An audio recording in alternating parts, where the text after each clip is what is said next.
देखो हाँ क्या पढ़ रहा है देखो, न्यूरल कंट्रोल एंड कोऑर्डिनेशन, ठीक है सिंपल। चैप्टर 21। अब ये नाम से क्या समझ में आ रहा है तुम्हारे को, neural control and coordination.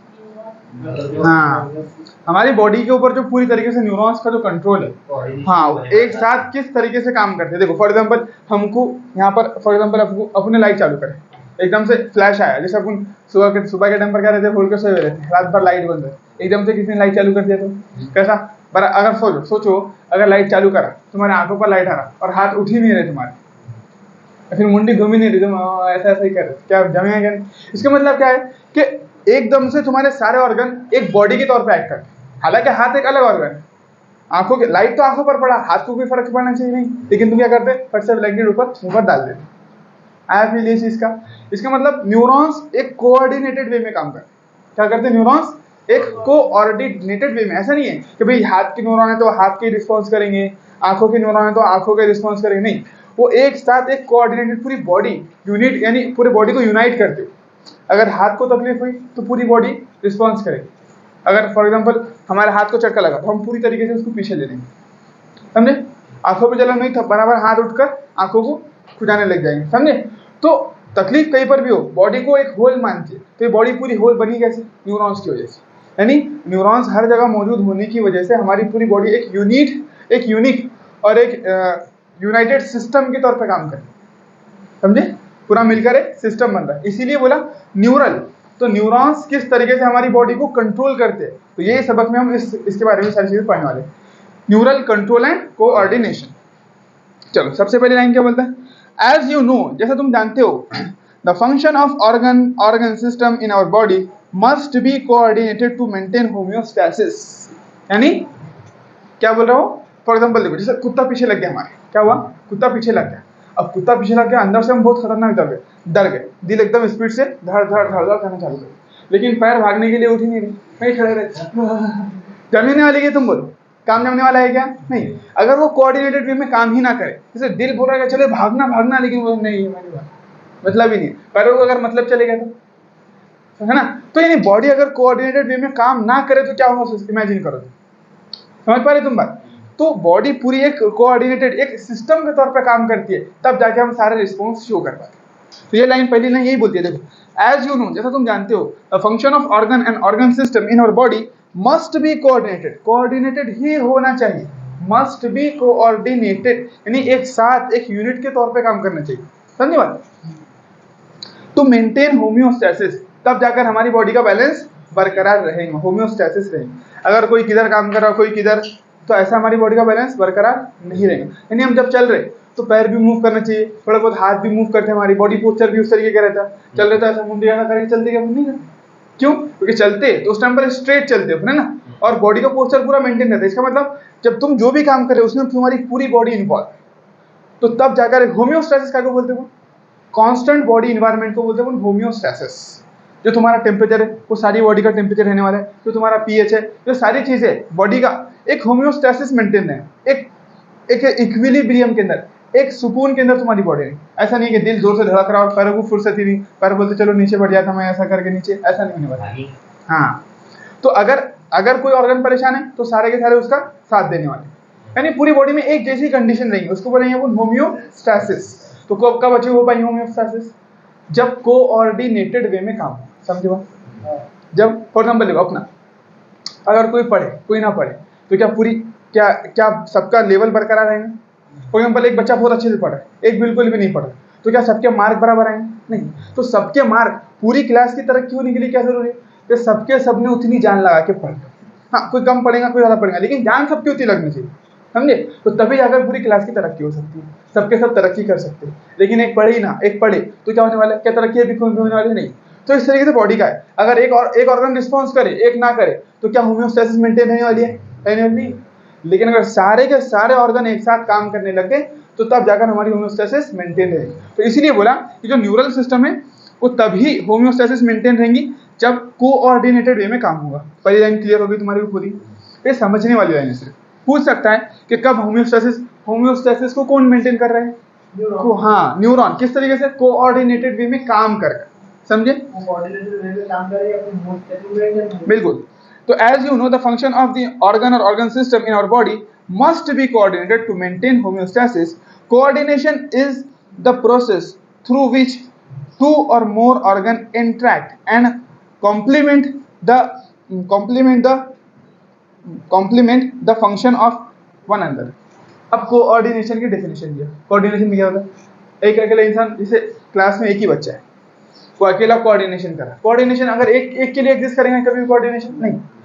Coordination में तो साथ मिलकर काम करना, सिंपल डेफिनेशन में बोले तो साथ मिलकर काम करना। अब सारे काम करेंगे तो कुछ ना कुछ होगा, और एक भी अगर काम करना छोड़ दिया तो होम्योस्टैसिस एक लेवल मेंटेन रहेगी नहीं रहेगी, सिंपल। तो यहाँ पर कोऑर्डिनेशन की डेफिनेशन दे रहा कि coordination is the process. Coordination एक प्रोसेस है, साथ मिलकर काम करने की प्रोसेस को क्या बोलते हैं? Coordination is the process through which two और मोर, एक या एक से ज्यादा दो ऑर्गन साथ में मिलकर काम करना चालू करेंगे, है ना? तो ऐसी हमारी पूरी बॉडी है। हाँ, दो या दो से ज्यादा बोले ना, नहीं पूरी बॉडी ले लो।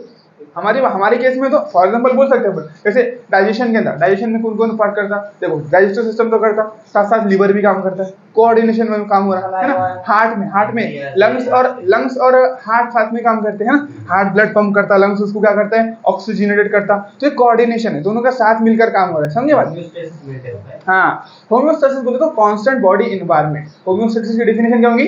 Constant body environment.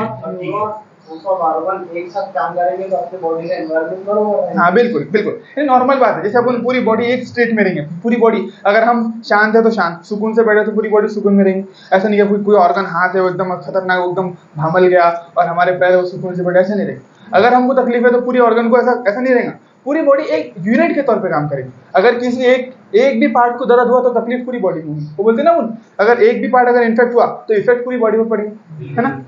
समझे ना बात? इस तरीके से चलो, नहीं बिल्कुल वो बात है ना, क्या छुरी से अगर कटी उंगली तो रोता कौन? आंख ही। अब आंख ही तो कुछ हो ही नहीं, आंख में डालेगी तुमने छुरी नहीं, लेकिन आंख क्यों रो रही?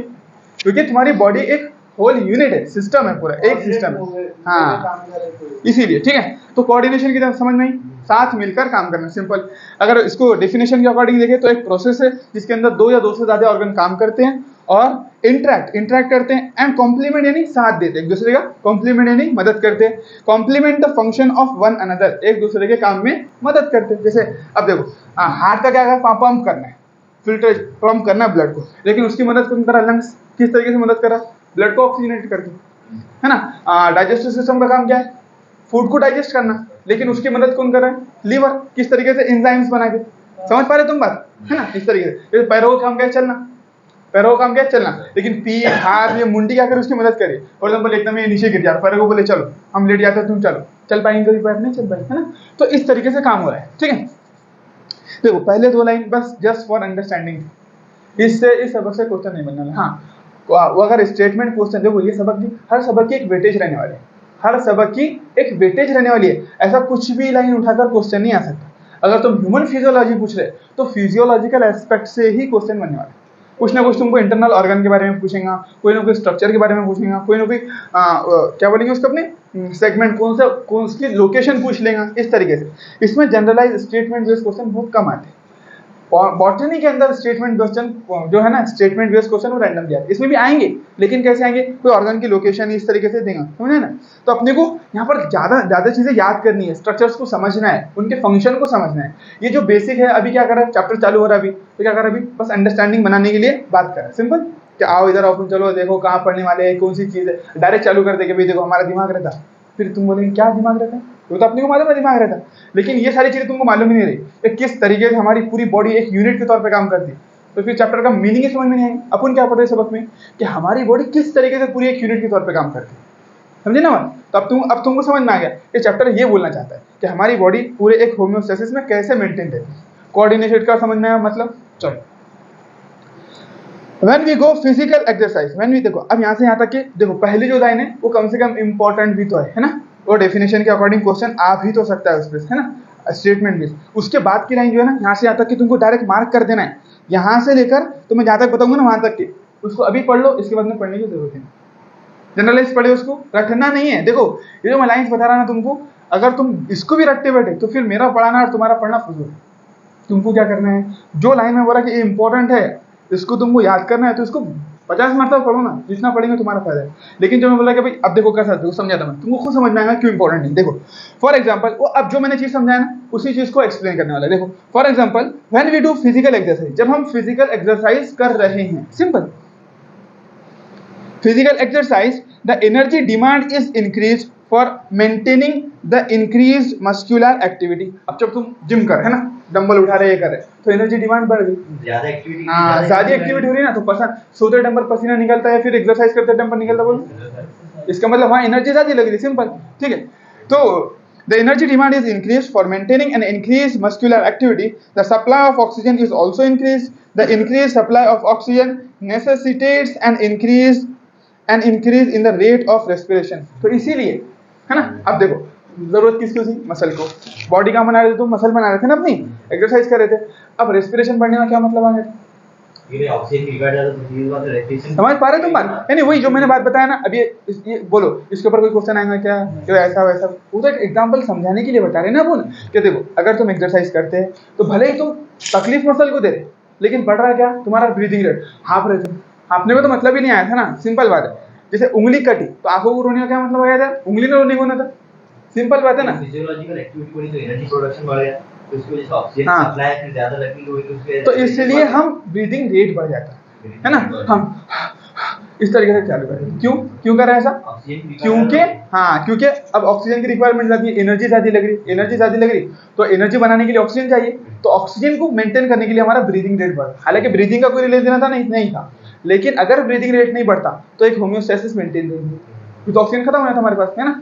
तो एक दूसरे का साथ देना चालू है, ऐसा नहीं कि भाई तेरा काम है तू नहीं पढ़ते बट मैं नहीं लिखूं, मैं मेरे को कोई मतलब नहीं है, ब्रीदिंग रेट बोल रहा, मेरा काम तो ब्रीदिंग करना था, तो कभी भी चालू हो जाएगा, उठा डंबल मारिए मार, तो ऐसा कुछ भी नहीं है ना।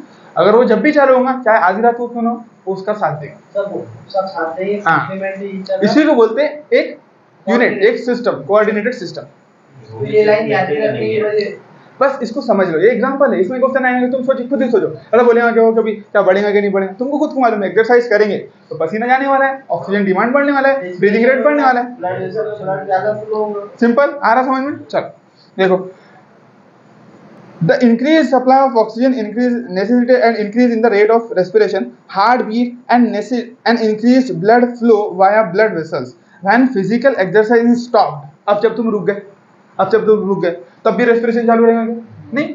अब जब तुम नॉर्मल है, सोए हुए, तब होने वाला है कि नहीं होने वाला ना, सारी चीजें नॉर्मल आ जाएंगी, ठीक है। तो देखो जब तुम एक्सरसाइज कर रहे थे, तुम जब एक्टिव थे, तो पूरा तुम्हारी बॉडी पूरी एक्टिव हो, हाथ भी उतने एक्टिव, पैर भी उतने एक्टिव, तुमने ब्रीदिंग भी फास्ट चालू कर दी, यानी एक पूरा मेंटेन था सिस्टम, तुम्हारी पूरी बॉडी एक्टिव स्टेट के अंदर। और जब तुम आराम कर रहे तो ऐसा है कि यानी हाथ काम कर रहे, तुम्हारे ब्रश कर रहे, नहा रहे, और तुम लेटे हुए, तुम्हारे नींद लगी, वैसा कभी हुआ क्या, तुम बोले कि नहीं वो पैर निकल गया, आज हम चल गया, थोड़ा सा टहल कर ही आ जाते हम, तुम सो जाओ, ऐसा हो रहा कभी नहीं, समझ पा रहे हैं तुम बात। तो अगर तुम जो काम कर रहे पूरी बॉडी उसमें तुम्हारा साथ दे रही है, इसी को बोले होम्योस्टेसिस, पूरी बॉडी एक कांस्टेंट एनवायरनमेंट है। चलो, stop the activities of nerves, lungs, heart and kidney gradually turns to their normal condition. Thus the function of muscle, lungs, heart, blood vessels, kidney and other organs are coordinated while performing physical exercise. इसका मतलब जब तुम काम कर रहे थे तो उस दौरान सारे फंक्शन को, सारे ऑर्गन साथ मिलकर तुम्हारा साथ दे रहे, लंग्स भी साथ दे रहे थे, है ना। उसके बाद में किडनी हो गई, दिमाग हो गया, ब्रेन हो गया, सारी चीजें, सारे ऑर्गन मिलकर तुम जो भी काम कर रहे हो उसमें तुम्हारा साथ दे रहे, इस भी तरीके उसी को बोले नहीं, ये नहीं तो यार इधर एग्जांपल है, समझने वाली, ये क्या बैठने की लाइन है, वो तो पहले एग्जांपल दिया, वो स्टेटमेंट में आ सकती है कि होम्योस्टेसिस कैसे मेंटेन करेंगे। तो coordinated movement of organ system की कोऑर्डिनेशन मूवमेंट से होम्योस्टेसिस मेंटेन रहने वाली है। उसके बाद में कोऑर्डिनेशन की डेफिनेशन, व्हाट इज कोऑर्डिनेशन, और तुम बोलेंगे साथ मिलकर काम कर रहे हो कोऑर्डिनेशन, बोले ऐसा लिख कर आएंगे, ऑप्शन में नहीं रहेगा, तुमको बोलना पड़ेगा ना, वन टू और मोर ऑर्गन आर इंटरैक्ट, जब दो या दो से ज्यादा ऑर्गन इंटरैक्ट करने वाले, हाँ, और क्या करेंगे, कॉम्प्लीमेंट, एक दूसरे का साथ देने वाले। ऐसा नहीं है भाई आगे छोड़ गए खड़े हो गए, भी हार्ट आगे खड़े हो गए, लंग्स खड़े हो गए, हेलो क्या बोलते हैं हार्ट साहब, बढ़िया, हाँ बढ़िया, ऐसा नहीं होने वाला, समझे ना। साथ भी देना पड़ेगा उनको, अच्छा तुम ये कर रहे क्या, ब्लड पंप करते रहो, देखते रहो, बढ़िया, अच्छा चलो, ऐसा नहीं होने वाला है ना। दोनों भी क्या करेंगे, एक दूसरे का साथ देने लगेंगे, तब जाकर उसको कोऑर्डिनेट।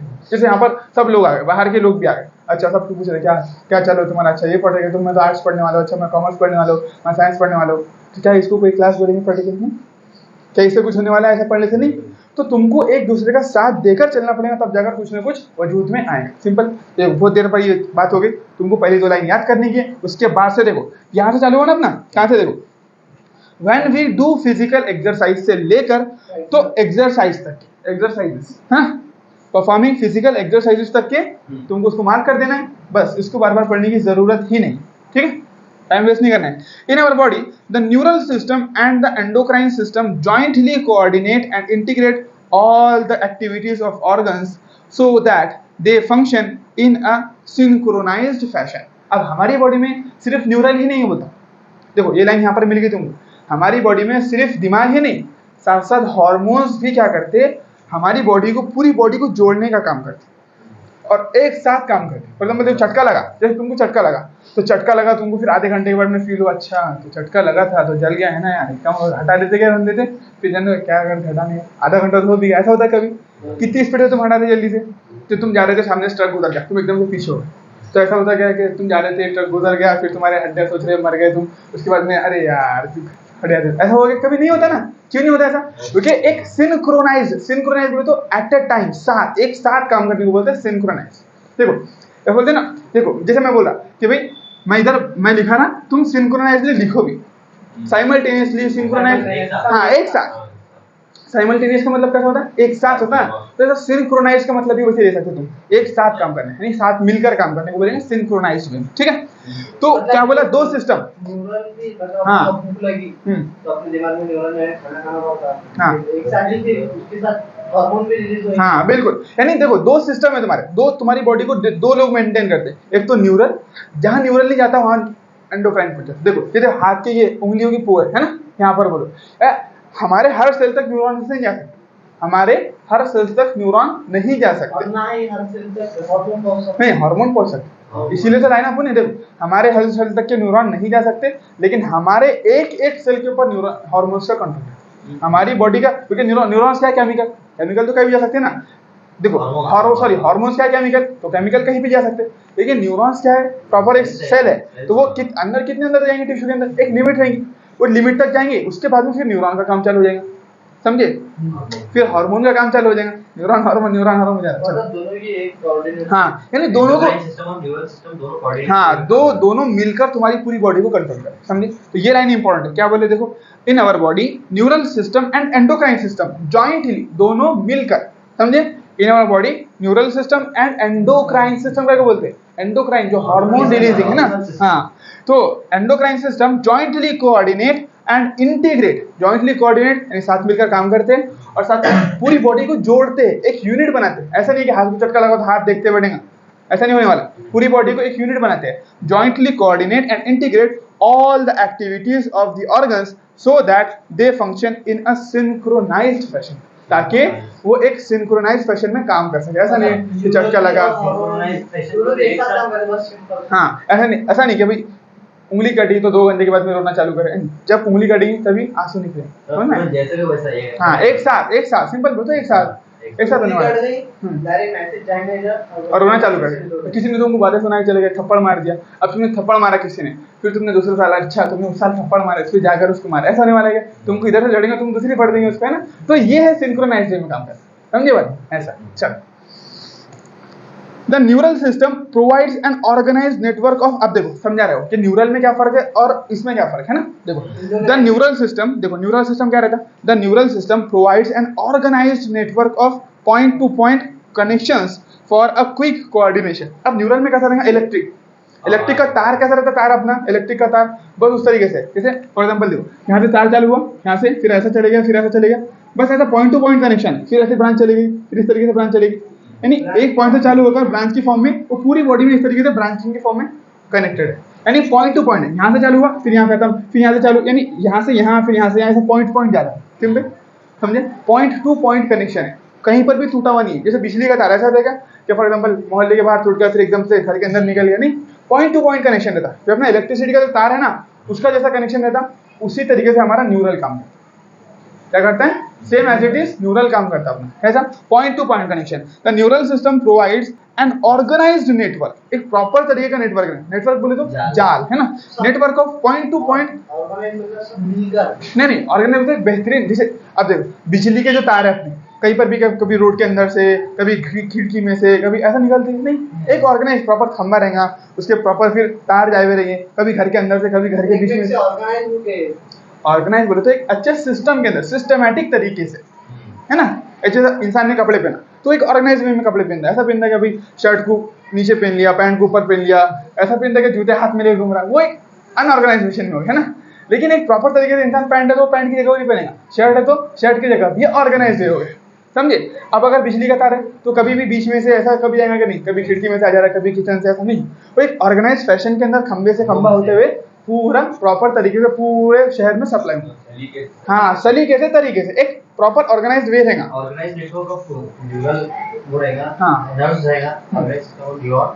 ऐसा नहीं रहेगा कि भाई फॉर एग्जांपल किसी की आंख में से न्यूरॉन आ जा रहा है, किसी के कान में से आ रहा।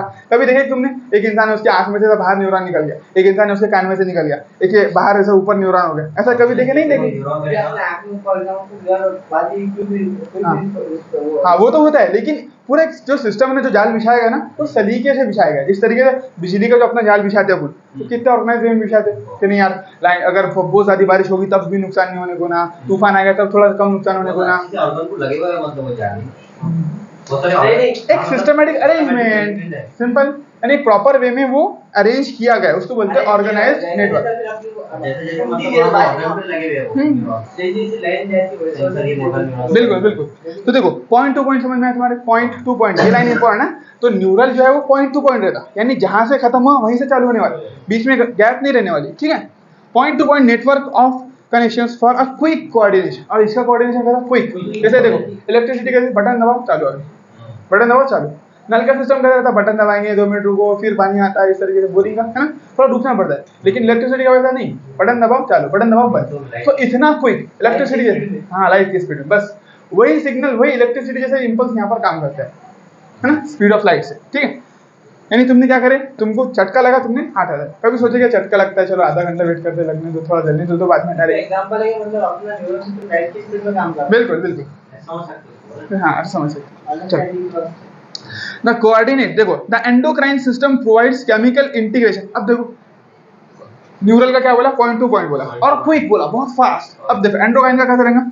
The endocrine system provides chemical integration through hormones. क्या करेगा एंडोक्राइन सिस्टम? क्या करता है? केमिकल्स के जरिए अपना काम करता है। इसमें कोई तार वगैरह सेल्स वगैरह कुछ नहीं रहेंगे, इसमें पॉइंट टू पॉइंट नहीं रहेगा। हार्मोन रिलीज हुआ, चिट्ठी के जैसे चिट्ठी रिलीज हो गई, चिट्ठी जिसमें पोस्ट में चिट्ठी डाल दिए, वो जाएंगी धीरे धीरे एक गाड़ी से दूसरी गाड़ी, फिर इस तरीके से जाकर फिर तुम्हारे घर तक पहुंचेंगी। तो वो चिट्ठी वाला सिस्टम है ना। खत डालते थे ना पहले, खत करते एक साथ ही काम, लेकिन इसका रिस्पांस देर कर नहीं, ऐसा नहीं रहता, ऐसा नहीं रहता। नहीं देखो जहाँ पर देखो फॉर एग्जाम्पल तुम मुझे मैसेज भेजना है, मैसेज भेजना है, तो जहाँ तक बिजली जा सकती है वहाँ तक भेज दो बिजली का। अब जो चिट्ठी है उसको कोई रोक सकता है क्या? वो तो कहीं भी जा सकती है ना, वो तो अंदर तक के भी जा सकती है। वो तो बहुत घनी एकदम खतरनाक घर में घर है ना, अपना बहुत सारे अपने यहाँ पर मोहल्ले ऐसे तो एकदम खतरनाक है, वहाँ पर तुम तार डाल सकते हो बिजली का? नहीं, हाँ नहीं डाल सकते। फॉर एग्जाम्पल ऐसा इमेजिन करो, बहुत ही खतरनाक ऐसा है, लेकिन चिट्ठी को कोई रोक सकता है? वो तो कहीं भी जा सकती है, कितने भी अंदर तक जा सकती है। हाँ वो केमिकल भी रहते हैं जो आदमी मतलब जो अपनी पूरी बॉडी को रेगुलेट करते हैं। हाँ, तो वही ना, वही चिट्ठी बोले तो क्या रहेंगे उसमें मैसेज रहेगा, वही तुम्हारी बॉडी को बोलेंगे ऐसा करो तो ऐसा करने वाली है हमारी बॉडी, समझे बात? हाँ न्यूरॉन और हार्मोन एक साथ ही काम करते हैं अपनी बॉडी में। हाँ बिल्कुल बिल्कुल। देखो जैसे क्या करेंगे, जहाँ तक के रेंज रहेंगी हार्मोन्स की, जहाँ तक न्यूरॉन्स की रेंज रहेगी वो न्यूरॉन काम कर लेगा, उसके बाद में फिर हार्मोन तुम्हारे एक्शन में। फॉर एग्जांपल अपने यहाँ पर एक हार्मोन है, ये ऐसे ब्रेन से न्यूरॉन निकला, हाँ। ऐसा कौन है जैसे जो केमिकल मोलेक्युल्स जाएंगे। हाँ बिल्कुल, ऐसा ऐसा सिस्टम चालू करेंगे, यानी जहाँ तक न्यूरॉन्स जा सकते हैं वहाँ तक न्यूरॉन्स काम करेंगे, उसके बाद में हार्मोन का काम आ जाएगा। सिंपल देखो ये डेफिनेशन समझो तुम, the endocrine system provides chemical integration, यानी केमिकल के थ्रू काम होगा, है ना, केमिकल इंटीग्रेशन थ्रू हार्मोन्स, यानी वो केमिकल्स के जरिए बॉडी को कंट्रोल करना है। सिंपल इतना ही बताया। हाँ, अब जो इसका जो पूरा सिस्टम है ये अपन को आगे सबक में पढ़ने वाले हैं। अभी अपन क्या पढ़ने वाले हैं? सिर्फ और सिर्फ न्यूरल के बारे में। इसके ऊपर पूरा डिटेल में एक चैप्टर है अपने को, कि किस तरीके से हार्मोन्स एक्शन करते हैं वो वहां पर अपन पढ़ने वाले। यहाँ पर क्या पढ़ने वाले? हाँ इसके बाद में जस्ट यहाँ पर अपन क्या पढ़ने वाले? पूरा ब्रेन वाला, ठीक है ठीक है। अब देखो, अब यहाँ तक कि तुमने पढ़ ली, यानी पहली 2 लाइन इंपॉर्टेंट थी, उसके बाद में ये जो इन आवर बॉडी से लेकर तो यहाँ तक की लाइन इंपॉर्टेंट थी, है ना। सिंक्रोनाइज नहीं, इन हमारे बॉडी से सिंक्रोनाइज नहीं, यहाँ तक कि हार्मोन थ्रू हार्मोन्स तक के लाइन इंपॉर्टेंट है। वो पैराग्राफ आना नहीं। हाँ वो पैराग्राफ भी आ गया, साथ ही ये 2 लाइन भी इंपॉर्टेंट है। इसमें उसने किसकी डेफिनेशन दिया, एंडोक्राइन की और न्यूरल की, दोनों की। अब यहाँ से जो देखो इन दिस चैप्टर, अभी तुम बार बार पढ़ते पढ़ेंगे, in this chapter you will learn about the neural system of human, mechanism of neural coordination like transmission of nerve impulse conduction across the synapse and the physiology of the reflex action. क्या ये पढ़ते पढ़ेंगे बार बार? अभी cut कर देते इसको, क्या नहीं करते बोलो, कर दो फिर।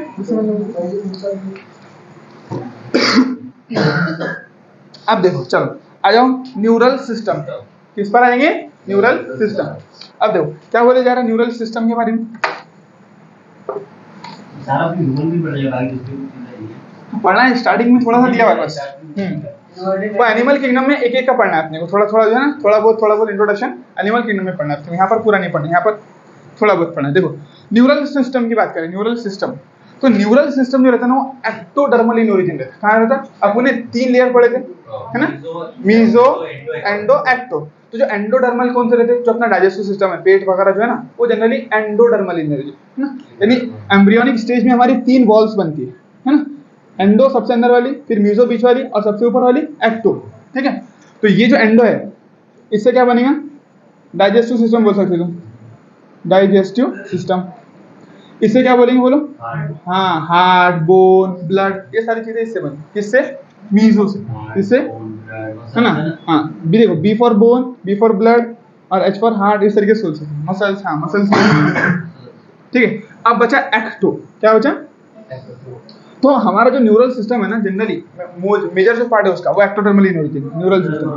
हाँ न्यूरल सिस्टम का, हाँ बिल्कुल, न्यूरल सिस्टम का अगर ओरिजिन पूछता है तो तुमको एक्टोडर्मल सिखाना पड़ेगा। मतलब जब एम्ब्रियो के अंदर रहेगा, जब ये 3 लेयर है, इनसे फिर आपके, हाँ इनसे ही पूरी चीजें बनने वाली, हाँ इनसे ही पूरी चीजें बनने वाली, तो ये एक्टोडर्मल इन ओरिजिन। अब देखो हाँ देखो, जो एनिमल किंगडम पढ़ते हैं तो उसके सबसे पहला जो ग्रुप है एनिमल किंगडम में सबसे छोटा है, क्या वाला है उसका नाम, पोरीफेरा, है ना। तो in Porifera neural system absent, first neural system in cnidarians. तो पोरीफेरा में कोई न्यूरल सिस्टम नहीं रहता, पोरीफेरा में कोई भी न्यूरल सिस्टम नहीं रहता। क्यों नहीं रहता, देखो उसमें क्या रहता, सेल्स ऐसे अरेंज रहते, देखो ऐसे, ये सेल जो है ना आपस में काम नहीं करते। सेल क्या करते हैं, एक यूनिट बॉडी नहीं रहती उसके में, इस सेल सारे मिलकर सेम काम नहीं करते, हर सेल अपना एक अलग काम करता है, हर सेल एक पूरी चीज रहती है उसमें सेल में। तो ये इसका अलग डाइजेशन करेगा, सब वो करने वाला है उसका। तो जैसे अपने अंदर है कि अपना ऐसा है कि हाथ का सेल पूरा एक अलग सेल है, उसको अलग से खाना देना पड़ता, पानी देना पड़ता, उसका एक्सक्रीशन अलग है, नहीं। हाँ सुनो सही, तो ये भी सुनो कि ये जो पोरीफेरा है ना, मेरा बोलने का मतलब ये है कि पोरीफेरा के अंदर न्यूरल सिस्टम एब्सेंट रहता, मतलब कोऑर्डिनेट में काम नहीं करता। हाँ कोऑर्डिनेट में काम ही करें नहीं, इसमें रहेंगे ही नहीं, न्यूरल सिस्टम ही नहीं उसमें। हाँ जैसे प्लांट में न्यूरल सिस्टम रहता नहीं, प्लांट को लात मारो कभी दिया वो तो झड़ के ऐसा दिया तुमने, ऐसा भर दिया, नहीं दिया, क्यों नहीं दिया, क्योंकि न्यूरल सिस्टम नहीं है, सिंपल। तो उसी तरीके से पोरीफेरा में भी, क्योंकि सबसे प्रिमिटिव है ना, सबसे पुराने, सबसे छोटे है ना, इसीलिए इनमें न्यूरल सिस्टम नहीं है। तो कहाँ से चालू हुआ न्यूरल सिस्टम, हाइड्रा, यानी हाँ अपडेट नहीं आया, बिल्कुल 2G हो गया अपना, है ना, न्यूरल सिस्टम ही पोरीफेरा, न्यूरल सिस्टम ही नहीं है उसमें। पोरीफेरा क्या है, मतलब ये वो है, पोरीफेरा एक ग्रुप ऑफ एनिमल्स है, ठीक है। अब देखो सबसे पहले इसका मतलब कहाँ पर आया न्यूरल सिस्टम, हाइड्रा। हाइड्रा जो ग्रुप का मेंबर है ना, हाइड्रा मालूम ना, हाइड्रा उसके अंदर सबसे पहले आया, हाँ निडेरियंस, सिलेंट्रेट्स, ये हाइड्रा। तो इस हाइड्रा में पहली मर्तबा न्यूरल सिस्टम आया, यानी इसको तुम टच करेंगे तो तुमको रिस्पॉन्स दिखाएगा। स्पॉन्ज बस एक झाड़, एक दरख्त के जैसे रहेंगे, बस उसमें से पानी आएगा बस ऐसा। तुम अगर गौर से देखेंगे ना, तुमको बस ट्यूब दिखेंगी, वो ऐसा लगेगा कि भाई खाली किसी ने बोतल रख दिया करके समंदर में, समझे। तो उसको तुम मारो, कुछ भी करो, उसको फर्क नहीं पड़ेगा। लेकिन इसको अगर छेड़े ना तो ये बख्शेंगे नहीं, ये पैरालिसिस कर देंगे तुम्हारे, समझे ना भाई। हाँ बिल्कुल, तो ये क्या कर सकता है, तुम्हारे को पैरालाइज कर सकता है, यानी तुम इसको छेड़े तो बाकी फिर ऐसे आने वाले हैं या फिर वहीं सो जाने वाले हैं तुम। तो इसको नहीं छेड़ना है, समझ में आना, ऊंचाई बस इसको छेड़ देंगे तुम। हाँ क्या नहीं करते हो, पूरे चल जाता इंसान उससे, समझे ना। उसके जो है ना, उसके जो कांटे रहते हैं ना, उसमें रहता एक टॉक्सिन रहता है, जिसकी वजह से तुम्हारा पूरा बॉडी पैरालाइज हो सकता है, वहीं की वहीं, यानी काम ही करना बंद कर देंगे। नहीं, उसका जहर, पूरी जो मसल की जो एक्टिविटी है ना, जहर जैसा रहता है, जहर जैसा पूरा सिस्टम ही काम करना बंद कर देंगे, समझे। तो अपने ऊपर कितना इफेक्ट होता है ये तो मालूम नहीं, लेकिन दूसरे जो ऑर्गेनिज्म रहता है उसको बिल्कुल वो कुछ ना कुछ तो करता है। खतरनाक, ये जो दिख रहे थे ना उसके टेंटेकल्स। हाँ पावर जगत से भी है हाँ बिल्कुल। चलो ठीक है, समझ में आई बात है।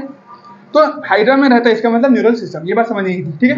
तो neural system, the neural system of animals is compose of highly specialized cells called neurons. जो हमारा न्यूरल सिस्टम है, अब न्यूरल सिस्टम तो पूरे को बोले ना अपन, जैसे देखो नेटवर्क कनेक्शन क्या बोलते हैं, पूरे को बोले, लेकिन उसमें क्या है, उसका जो होता वो होता है टावर हो गया ना, टावर के जरिए तो पूरा नेटवर्क कनेक्शन जाएगा अपना, टावर नहीं रहेंगे तो हमारे टावर क्या हो गए, इसका मतलब जहाँ से नेटवर्क कनेक्शन एक जगह से दूसरी जगह जाएंगे वो क्या हो गए अपने न्यूरॉन्स क्या हो गया अपने, जैसे नेटवर्क कनेक्शन है उसी तरीके से हमारे न्यूरल सिस्टम में क्या है, टावर है। न्यूरल सिस्टम की यूनिट है न्यूरॉन है। हाँ न्यूरल सिस्टम की यूनिट हाँ बिल्कुल, न्यूरल सिस्टम की एक यूनिट है जिसकी वजह से एक जगह से दूसरी जगह इंपल्स जाएगा। न्यूरॉन एक सेल है और पूरे प्रोसेस है जो न्यूरल सिस्टम। हाँ यानी neural system is consist of neurons. Neural system किसका बना हुआ है, न्यूरॉन्स का, सिंपल।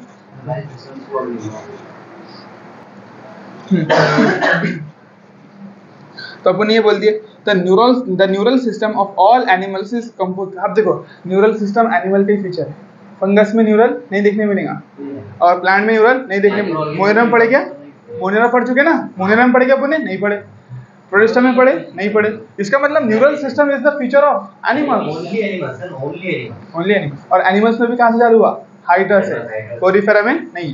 ठीक है चलो, क्या the neural system of animal is compose of highly specialized cells called neurons which can detect, receive and transmit different kind of stimuli.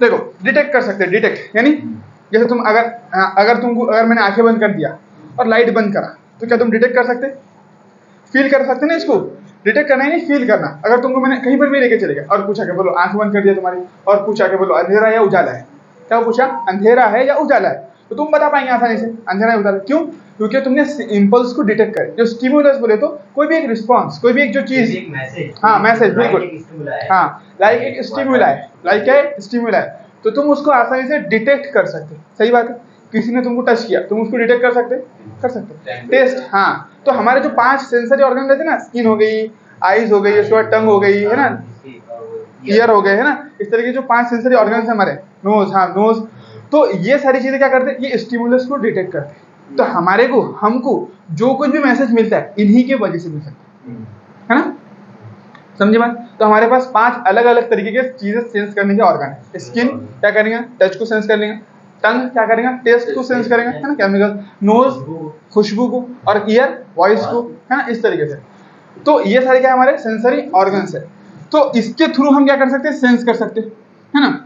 उसने यही बोला कि क्या कर सकता है न्यूरॉन्स, क्या कर सकते हैं, एक तो रिसीव कर सकते, स्टिमुलस को, इंपल्स को रिसीव कर सकते, उसके बाद बोला ट्रांसमिट कर सकते। क्या कर सकते हैं, ट्रांसमिट, जैसे टावर क्या करेगा, कनेक्शन को रिसीव करेंगे, साथ साथ बाहर देगा भी, दूसरे को भी दे सकते हो। ऐसा नहीं कि बस तुमने रिसीव कर लिया। ये जो बोले ये टावर है, हाँ। तो अपन कॉल पे बात करें तो इधर जाएगा कि तुम्हारे हाँ यानी रिसीव भी करेंगे, एक जगह से दूसरी जगह ट्रांसमिट, जैसे एक न्यूरॉन है तो डिटेक्ट करेंगे क्या चीज हाँ है, बिल्कुल, एक न्यूरॉन है, ट्रांसमिट भी करेगा, छोड़ेगा। देखो ये एक न्यूरॉन है, तो ये एक न्यूरॉन से दूसरे न्यूरॉन तक जा सकता है। और फॉर एग्जाम्पल ये दूसरा न्यूरॉन, ठीक है, तो जो तुम्हारा इंपल्स है, तो ये न्यूरॉन का फीचर क्या है, इसने पहले तो रिसीव कर लिया, रिसीव करके ये इंपल्स को यहाँ से यहाँ तक के भेजा, समझे भाई, ये ऐसा भेजता हूँ, देखो यहाँ से ऐसा जाता है उसके डेंड्राइट से, हाँ इस तरीके से जाता है, ठीक है। तो ये अपन पढ़ने वाले, ये सारी चीजें छोड़ो, तुमको ये समझना है कि एक न्यूरॉन से दूसरे न्यूरॉन को जाने को बोलते हैं अपन ट्रांसमिट, रिसीव, ट्रांसमिट, और उसके बाद क्या बोला है, डिटेक्ट बोला, हाँ डिटेक्ट बोले तो डिटेक्ट और रिसीव सेम मीनिंग आती है, बस उसने बोल दिया ना। तो डिटेक्ट करना यानी पहचानना, रिसीव करना यानी लेना। डिटेक्ट बोले तो तुमको मालूम पड़ेगा लाइट है कि नहीं है, तुमने रिसीव करे यानी देखो ये न्यूरॉन ने इससे क्या किया, देखो दोनों में, हाँ दोनों में थोड़ा सा डिफरेंस है, रिसीव में और डिटेक्ट में थोड़ा सा डिफरेंस है। देखो रिसीव बोले तो बाहर से रिसीव करना, सॉरी डिटेक्ट बोले तो बाहर से डिटेक्ट करना, तुमने पहचाने है ना। रिसीव बोले तो किसी से लेना, रिसीव बोले तो किसी से लेना।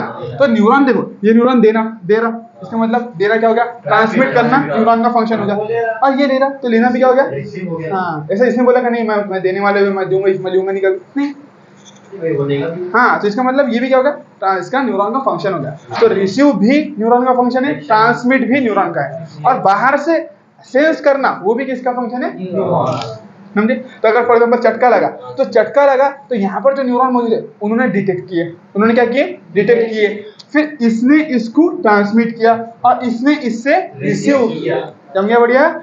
चलो The neural organization is very simple in lower invertebrates.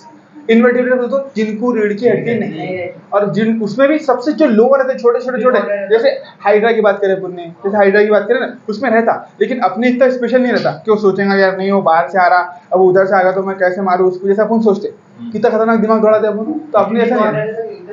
हाँ नहीं, वो और नीचे नीचे उसने देखो हेमिकॉर्डेटा तक के इन्वर्टिब्रेट्स, उसने बोला लोअर इन्वर्टिब्रेट यानी और छोटा, कॉकरोच चले जाओ तो मच्छर पे चले जाओ, छोटे छोटे जो इन्वर्टिब्रेट्स है उनकी बात करें, सिंपल। हाँ एकदम सिंपल तरीके का उनके अंदर न्यूरल सिस्टम रहेगा, ठीक है।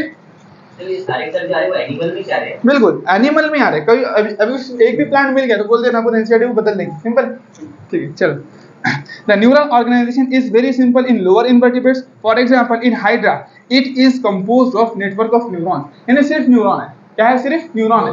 ऐसा नहीं कि सिर्फ न्यूरॉन से होता करके, न्यूरल सिस्टम इतना अभी आसान नहीं रहता कि बस सिर्फ न्यूरॉन हो गए, उसमें बहुत सारी चीजें आने वाली है। अभी अपने अंदर सिर्फ न्यूरॉन नहीं रहते, बाकी भी चीजें रहती है, लेकिन इनमें सिर्फ न्यूरॉन है, इनमें सिर्फ ऐसा न्यूरॉन का नेटवर्क है, उसी से काम चल रहे हैं, ठीक है। तो देखो यानी हाइड्रा में क्या है, सिर्फ और सिर्फ न्यूरॉन है। Is hydra composed of network of neuron, यानी क्या है, न्यूरॉन का बस नेटवर्क बना है, उसके अलावा कुछ नहीं है। The neural system is better organized in insect. अब हाइड्रा से जब तुम कीड़े मकोड़ों पर आए, यानी कॉकरोच मच्छर, तो थोड़ा, अब देखो मच्छर बोलो मक्खी बोलो, तुमने ऐसा हाथ हिला दिया तो हल जाएंगे।